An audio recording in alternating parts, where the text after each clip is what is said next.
Office থেকে বেরোতে যে আজ এত দেরি হবে তা কখনোই ভাবিনি।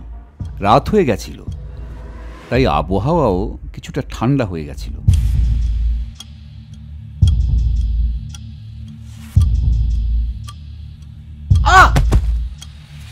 কে আমাকে পেছন থেকে ধাক্কা মারল?